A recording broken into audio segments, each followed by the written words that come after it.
അങ്ങല്ലാതെ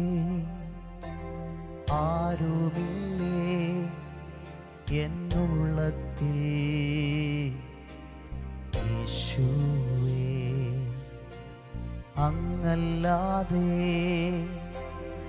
ആരുമില്ലേ എന്നുള്ളത്തിൽ യേശുവേ. അങ്ങയ്ക്കായി ഞാൻ ജീവിക്കുന്നേ ഓരോ നാളും യേശുവേ. അങ്ങയ്ക്കായി ഞാൻ ജീവിക്കുന്നേ ഓരോ നാളും യേശുവേ. എൻ പ്രാപ്തിയെല്ലാം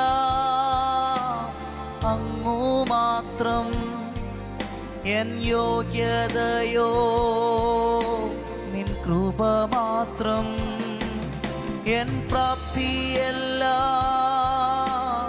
അങ്ങു മാത്രം, എൻ യോഗ്യതയോ നിൻ കൃപ മാത്രം. നിൽക്കുന്നതോ നിൻ കുരിശിൽ ചാരി, എൻ ഭാവിയെല്ലാം നിൻ കരത്തിൽ. ഞാൻ നിൽക്കുന്നതോ നിൻ ക്രൂശിൽ ചാരി, എൻ ഭാവിയെല്ലാം നിൻ കരത്തിൽ. വോയിസ് ഓഫ് ലവിൽ ഇന്ന് കർത്താവ് നമുക്ക് തരുന്ന വചനം ഉൽപ്പത്തി പുസ്തകം 13-ാം അധ്യായത്തിന്റെ 9-ാമത്തെ വാക്യമാണ്. ശ്രദ്ധിച്ചു. ദേശമെല്ലാം നിന്റെ മുമ്പാകെ ഇല്ലയോ? എന്നെ വിട്ട് പിരിഞ്ഞാലും നീ ഇടത്തോട്ടെങ്കിൽ ഞാൻ വലത്തോട്ട് പോയിക്കൊള്ളാം, നീ വലത്തോട്ടെങ്കിൽ ഞാൻ ഇടത്തോട്ട് പോയിക്കൊള്ളാം എന്ന് പറഞ്ഞു. ആമേൻ. അബ്രഹാം ലോത്തിനെ നിർബന്ധിച്ച് അനുഗ്രഹങ്ങൾ കൊടുത്ത്, ദേശങ്ങൾ കൊടുത്ത്, നന്മകൾ കൊടുത്ത്, അവന് ഇഷ്ടമുള്ളതെല്ലാം തിരഞ്ഞെടുത്ത് അവനെ പറഞ്ഞു വിടുകയാണ്. ഒരു വിധത്തിൽ നോക്കിയാൽ വലിയ നഷ്ടമായിട്ടാണ് നമുക്ക് ഈ ഭാഗം കാണാൻ പറ്റുന്നത്. കാരണം എല്ലാ നല്ല ദേശങ്ങളും അവിടെ പറയുന്നത് ഏദൻ തോട്ടം പോലെയായിരുന്നു സോദോം എന്നാണ് പറയുന്നത്. അത്രയും മനോഹരമായ ദേശം മുഴുവൻ ലോത്ത് എടുത്തുകൊണ്ട് പോവുകയാണ്. പോകണ്ടെന്ന് പറയുന്നില്ല. അവിടെ അബ്രഹാം പറയാണ്, എന്നെ പിരിഞ്ഞാലും, എന്നെ വിട്ടു പിരിഞ്ഞാട്ടെ, നീ ഇടത്തോട്ടെങ്കിൽ ഞാൻ ഇടത്തോട്ടില്ല, ഞാൻ വലത്തോട്ടാണ്, നീ വലത്തോട്ടെങ്കിൽ ഞാൻ ഇടത്തോട്ടാണ്. കാരണം നമുക്കൊന്നിച്ച് സഞ്ചരിക്കാൻ പറ്റത്തില്ല. കാരണം എൻ്റെ വിഷൻ അല്ല നിന്റെ വിഷൻ. എപ്പോഴും നിങ്ങളുടെ കൂടെ കൂട്ടുന്ന ആള് പണമുള്ളവരോ കഴിവുള്ളവരോ അറിവുള്ളവരോ ഈ ഒരു കാര്യത്തിൽ സ്വാധീനമുള്ളവരോ ഈ ഒരു ബന്ധത്തിലായിരിക്കരുത് നിങ്ങളുടെ കൂടെ കൂട്ടുന്നവർ. നിങ്ങളെ ഏൽപ്പിച്ച ദർശനത്തെ മനസ്സിലാക്കി നിങ്ങളുടെ ഒപ്പം സഞ്ചരിക്കുന്നവർ, അല്ലെങ്കിൽ വിഷനും ഒരുമിച്ചുള്ളവരുമായി മാത്രമേ സഞ്ചരിക്കാവൂ. ഞാനൊന്നുകൂടെ പറയാം, വിഷനും മിഷനും ഒരുമിച്ചുള്ളവർ, ഒരേ വിഷൻ, ഓരോ മിഷൻ. എനിക്കൊരു വിഷൻ, അനുവിന് മറ്റൊരു മിഷൻ. ഇങ്ങനെയാണെങ്കിൽ കുറച്ച് നാൾ കഴിയുമ്പോൾ ഞങ്ങൾ തമ്മിൽ ഡിസ്യൂണിറ്റി ആവും. അതുകൊണ്ടാണ് അബ്രഹാം പറയുന്നത്, എൻ്റെ ദർശനമല്ല നിൻ്റെ ദർശനം, എൻ്റെ വിളിയല്ല നിൻ്റെ വിളി. അതുകൊണ്ട് നമുക്ക് തമ്മിൽ ആമേൻ ഈ ബന്ധം നിലനിർത്തണമെങ്കിൽ നമുക്ക് പിരിയണം. ഇന്നത്തെ ഈ ഒരു സന്ദേശം ഇതാണ്. നിങ്ങളുടെ ഫ്രണ്ട്ഷിപ്പുകളെ നിങ്ങൾ നോക്കിയിട്ടുണ്ടോ? നിങ്ങളുടെ കൂടെ സഞ്ചരിക്കുന്ന നിങ്ങൾ ശ്രദ്ധിച്ചിട്ടുണ്ടോ? നിങ്ങളുടെ ദർശനങ്ങളെ മോട്ടിവേറ്റ് ചെയ്യുന്നവരാണോ? അതിനെ കറക്റ്റ് ചെയ്യുന്നവരാണോ? അതിനെ എൻകറേജ് ചെയ്യുന്നവരാണോ? പക്ഷെ അല്ല, നിങ്ങൾക്ക് ആ കൂട്ടായ്മയായിട്ട് നടക്കുമ്പോൾ ഒത്തിരി സ്ട്രഗിളുകളുണ്ടോ? ആമേൻ. എങ്കിൽ അതുമായി നിങ്ങൾ പിരിക്കുക. എല്ലാ ബന്ധങ്ങളും നിങ്ങൾ ശ്രദ്ധിക്കണം. ദൈവത്തിൽ നിന്നല്ലാതെ ആമേൻ ഇമോഷണലായോ സ്വാധീനങ്ങൾ വെച്ചോ ഒരു ബന്ധങ്ങൾ കൂടരുത്. ദൈവം തന്നെ നിങ്ങളുടെ കണക്ഷൻസിനെ നിങ്ങൾക്ക് തരണം. Thank you Jesus.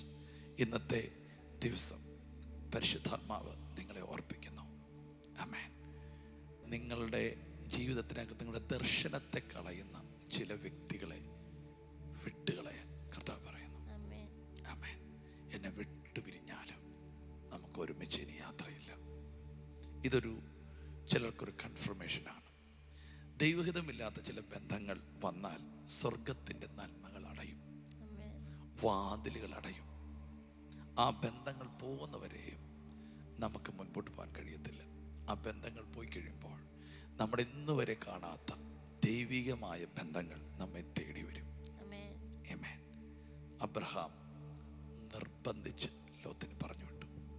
അതുകൊണ്ട് നിങ്ങളുടെ വിഷനുമായി കണക്ട് ചെയ്യുന്നവരുമായി മാത്രം നിങ്ങൾ മുമ്പോട്ട് സഞ്ചരിക്കുക. വലിയൊരു ഗ്യാതറിങ്, വലിയൊരു കൂട്ടം നിങ്ങളുടെ കൂടെ ഇല്ലെങ്കിലും ഉള്ളവരല്ല, നിങ്ങളുടെ ദർശനത്തെ അംഗീകരിക്കുന്നവരും ഒരാർമിയായിട്ട് മുൻപോട്ട് സഞ്ചരിക്കുന്നവരുമാകണം. അങ്ങനെയെങ്കിൽ നിങ്ങൾക്ക് പെട്ടെന്ന് നിങ്ങളുടെ വിഷനിലെത്താൻ പറ്റും. ഈ കൂടെയുള്ളവരെല്ലാം നിങ്ങളുടെ മിഷനെ സഹായിക്കും. വിഷൻ ഉള്ളവർക്ക് മാത്രമേ മിഷൻ അവർക്ക് പാഷനാകത്തുള്ളൂ. യെസ്. ദൈവം നിങ്ങളെ നിങ്ങളുടെ ദർശനത്തെയും ദർശനത്തെ സഹായിക്കുന്ന ആമേൻ ഡെസ്റ്റിനി ഹെൽപ്പേഴ്സിനെയും തരാൻ പോവുകയാണ്. നമുക്ക് ഒരുമിച്ച് പ്രാർത്ഥിക്കാം. യേശുവേ, ഞങ്ങൾക്ക് നൽകിയ നല്ല വചനത്തിനായി നന്ദി പറയുന്നു. കർത്താവെ, ദർശനം ഉള്ളവരോട് ചേർന്ന് നിൽപ്പാൻ പരിശുദ്ധാത്മാവെ അങ്ങ് ഞങ്ങളെ സഹായിക്കണമേ. ഈ വചനം കേൾക്കുന്ന ഈ വ്യക്തികളെ ഞങ്ങൾ അനുഗ്രഹിക്കുന്നു കർത്താവെ. കർത്താവെ, അവരെ അങ്ങ് ഏൽപ്പിച്ചിരിക്കുന്ന ദർശനത്തിന് ഒത്തവണ്ണം അവരോട് കൂടെ സഞ്ചരിക്കുന്നവരെ പരിശുദ്ധാത്മാവെ അങ്ങ് അവർക്ക് അയക്കണമേ. ഡിവൈൻ കണക്ഷൻസ് അവർക്ക് അങ്ങ് നൽകണമേ. കർത്താവെ, അവരെ ഏൽപ്പിച്ചിരിക്കുന്ന ദൗത്യങ്ങളെ പൂർത്തീകരിപ്പാൻ, കർത്താവെ അവരെ ഏൽപ്പിച്ചിരിക്കുന്ന വിഷനെ പൂർത്തീകരിപ്പാൻ, കർത്താവെ അതിനോട് ചേർന്ന് നിൽക്കുന്ന ഡിവൈൻ കണക്ഷൻസ് അവർക്കുണ്ടാവട്ടെ എന്ന് പ്രാർത്ഥിക്കുന്നു. യേശുവിൻ്റെ നാമത്തിൽ ഇവരെ ബ്ലസ് ചെയ്യും, യേശുവിൻ്റെ നാമത്തിൽ തന്നെ. ആമേൻ. കർത്താവെ, ഞങ്ങൾ ഒരുമിച്ച് പ്രാർത്ഥിക്കുന്നു. ഈ സമയത്ത് കർത്താവെ ഒരു വലിയ ദൈവകൃപ ഇവരുടെ മേൽ വ്യാപരിക്കട്ടെ. ഇവരുടെ ലൈഫിൽ കഴിഞ്ഞ നാളിൽ സ്റ്റക്കായി നിന്ന ചില ബന്ധങ്ങൾ മാറിപ്പോകട്ടെ യേശുവിൻ്റെ നാമത്തിൽ. ആമേൻ. അബ്രഹാമിൽ നിന്ന് ഒരു ലോത്ത് മാറിയപ്പോൾ അബ്രഹാമിൻ്റെ അടുക്കിലേക്ക് ഒരു മൽക്കിസദേക്ക് വന്നല്ലോ. മോശയുടെ അടുക്കിലേക്ക് ഒരു അഹ്റോൻ വന്നല്ലോ. ഏലീശയുടെ ഏലിയാവിൻ്റെ അടുക്കിലേക്ക് ഒരു ഏലീശ വന്നല്ലോ. മോശയുടെ അടുക്കിലേക്ക് ഒരു യോശുവ വന്നല്ലോ. അതുപോലെ ദൈവത്താലുള്ള കണക്ഷൻസുകൾ ഇവർക്കുണ്ടാകട്ടെ. അങ്ങനെ ഞാൻ യേശുവിൻ്റെ നാമത്തിൽ ബ്ലെസ് ചെയ്യുന്നു. അങ്ങനെ ഞാൻ അനുഗ്രഹിക്കുന്നു. യേശുവിൻ്റെ നാമത്തിൽ ഒരു വലിയ ദൈവകൃപയുടെ അഭിഷേകം അവരുടെ മേൽ സഞ്ചരിക്കുന്നതിനായി സ്തോത്രം. ശരീരത്തെ ബലപ്പെടുത്തുന്നു, മനസ്സിനെ ബലപ്പെടുത്തുന്നു, ആത്മാവിനെ ബലപ്പെടുത്തുന്നു. പുതിയ കൃപാവരങ്ങളാൽ അവരെ ഉറപ്പിക്കുന്നു, അനുഗ്രഹിക്കുന്നു യേശുവിൻ നാമത്തിൽ തന്നെ. ആമേൻ. God bless you. ഇന്നത്തെ ദിവസം സന്തോഷത്തോടെയും ആനന്ദത്തോടെയും നിങ്ങളെ ഏൽപ്പിച്ച ദൗത്യത്തിലേക്ക്, ബിസിനസ്സിലേക്ക്, നിങ്ങളെ ഏൽപ്പിച്ച ഉദ്യോഗത്തിലേക്ക് നിങ്ങൾ തിരിയുക. കർത്താവ് കൂടെയുണ്ട്. God bless U. ഷലോം. എല്ലാ ദിവസവും രാവിലെ ഇന്ത്യൻ ടൈം 6 മണിക്ക് വോയിസ് ഓഫ് ലവ് എന്ന ഷോർട്ട് ഡിവോഷൻ ലഭ്യമാണ്. അതുപോലെ ചൊവ്വ, വ്യാഴം, ഞായർ ദിവസങ്ങളിൽ രാത്രി ഇന്ത്യൻ ടൈം 9:30 ലൈവ് മെസ്സേജ് ലഭ്യമാണ്.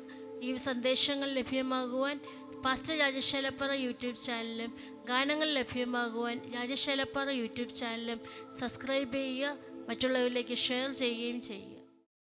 ഈ ശുശ്രൂഷ നിങ്ങൾക്ക് ഏറ്റവും അനുഗ്രഹമായി വരുന്നുവെന്ന് ഞങ്ങൾ അറിയുന്നു. നിങ്ങൾ ഞങ്ങൾക്ക് പ്രാർത്ഥനയിലും എല്ലാ സഹകരണത്തിലും ഞങ്ങളോട് ഈ മീഡിയ മിനിസ്ട്രിയുടെ കൂടെ നിന്നു. ഞങ്ങൾക്ക് ഈ മീഡിയ മിനിസ്ട്രി മുമ്പോട്ട് കൊണ്ടുപോകാൻ ചില എക്യുപ്മെൻറ്റ്സുകൾ ആവശ്യമായി വന്നിരിക്കുന്നു.